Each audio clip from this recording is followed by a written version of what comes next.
नमस्कार। चलिए आज हम चलते हैं भारत के इतिहास के उस दौर में जहां जंगलों के बीच से एक आवाज उठी थी। एक ऐसी आवाज जिसने एक पूरे साम्राज्य को हिलाकर रख दिया था। सोचिए जरा, ये सिर्फ एक लाइन नहीं है, ये एक पूरी विरासत है। एक ऐसे नायक की कहानी जिसे लोगों ने प्यार से धरती आबा कहा, यानी धरती का पिता। तो चलिए इस कहानी को शुरू से जानते हैं। हर बड़ी कहानी की शुरुआत अक्सर एक बहुत ही मामूली जगह से होती है ना? बिरसा मुंडा की कहानी की जड़ें भी उसी जमीन और माहौल में है जिसने उन्हें बनाया। तो 15 नवंबर 1875 एक बच्चे का जन्म होता है, गरीबी में, आदिवासियों के बीच। लेकिन उस बच्चे की सोच, उसकी आत्मा बिल्कुल गरीब नहीं थी। बचपन से ही उनका दिमाग बहुत तेज था और लोगों को साथ लेकर चलने की काबिलियत उनमें साफ दिखती थी। और जैसे जैसे वो बड़े हुए, जंगल और प्रकृति से उनका रिश्ता और भी गहरा होता गया। देखिए, बिरसा के लिए जंगल वो सिर्फ पेड़ पौधे और जानवर नहीं थे, वो उनकी ताकत का सोर्स था। वो प्रकृति से एक ऐसी आध्यात्मिक शक्ति लेते थे जिसने उन्हें बाकी सबसे अलग बना दिया और आगे चलकर लड़ने की हिम्मत दी। लेकिन हर कहानी में एक मोड़ आता है ना? एक ऐसी चिंगारी जो सब कुछ बदल देती है। बिरसा के विद्रोह की आग भी एक ऐसे ही अन्याय से भड़की थी जिसने उनके लोगों की दुनिया उजाड़ दी थी। और वो चिंगारी थी अंग्रेजों का बनाया हुआ एक कानून। नाम था फॉरेस्ट एक्ट। सुनने में तो बस एक कानून लगता है, पर असल में ये एक हथियार था। एक ऐसा कानून जिसने आदिवासी समुदायों से उनके जंगल, उनकी पुश्तैनी जमीन, सब कुछ छीन लिया। जो जंगल उनका घर था, उसी में उन्हें घुसपैठिया बना दिया गया। अब इस टकराव को जरा समझिए। एक तरफ आदिवासी, जिनके लिए जंगल ही सब कुछ था, उनका घर, उनका भगवान, उनके जीने का सहारा। और दूसरी तरफ ब्रिटिश कानून, जो कहता था कि ये सब सरकारी प्रॉपर्टी है। बस यही वो पल था जब बिरसा को समझ आ गया कि अब सिर्फ लड़ना ही एक रास्ता बचा है। और फिर शुरू हुआ वो दौर जिसने इतिहास बदल दिया।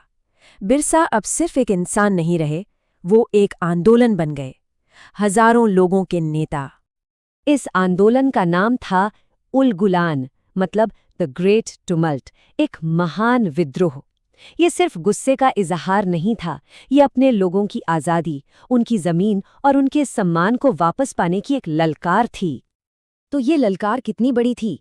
8,000 से ज्यादा आदिवासी योद्धा बिरसा की सेना में शामिल हो गए। ये नंबर बताता है कि लोग उन पर कितना भरोसा करते थे और उनका प्रभाव कितना जबरदस्त था। और इन सबको जोड़ने वाली एक आवाज थी, एक नारा था, अबुआ दिसुम अबुआ राज, यानी हमारा देश हमारा राज। छोटा सा नारा, लेकिन इसमें आज़ादी की पूरी कहानी थी, अपने आत्मसम्मान और स्वराज की भावना थी। ये उलगुलान सिर्फ नारों तक ही नहीं रुका, ये जमीन पर उतर चुका था। अंग्रेजों के पुलिस स्टेशन पर हमले, उनकी चौकियों को जलाना, अपनी जमीन पर वापस कब्जा करना। देखते ही देखते बिरसा मुंडा उस पूरे इलाके में ब्रिटिश हुकूमत के लिए सबसे बड़ा खतरा बन गए। हर कहानी का एक अंजाम होता है, लेकिन कुछ कहानियां खत्म होकर भी खत्म नहीं होती। अब हम उस अंजाम की तरफ बढ़ते हैं जो उनकी विरासत की शुरुआत बना। लेकिन बिरसा को सिर्फ एक योद्धा समझना अधूरा होगा, वो एक समाज सुधारक भी थे। उन्होंने अपने लोगों से कहा, शराब छोड़ो, अंधविश्वास से बाहर निकलो, एक हो जाओ और सबसे जरूरी, अपनी प्रकृति की रक्षा करो। यही वजह थी कि लोग उन्हें सिर्फ नेता नहीं बल्कि धरती आबा मानते थे, धरती का पिता। इतने बड़े नेता को अंग्रेज ताकत से तो हरा नहीं पाए, तो उन्होंने सहारा लिया धोखे का।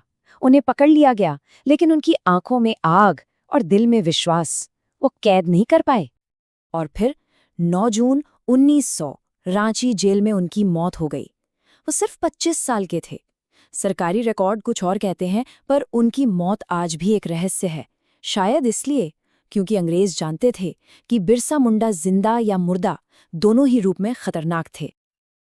आज उनका नाम हमें हर जगह दिखता है, यूनिवर्सिटीज, एयरपोर्ट्स, स्टेडियम्स, सरकारी स्कीम्स। उन्हें सम्मान देने की हर कोशिश की गई है और ये बहुत जरूरी भी है। लेकिन उनकी असली विरासत इन इमारतों में नहीं है। उनकी सबसे बड़ी देन वो आग है जो वो अपने लोगों के दिल में जलाकर गए। आत्मसम्मान की आग, अपनी पहचान की आग। तो आखिर में बस एक सवाल, एक 25 साल का लड़का एक पूरे साम्राज्य से टकरा गया। तो सोचिए, एक विचार में, एक सोच में आखिर कितनी ताकत होती है।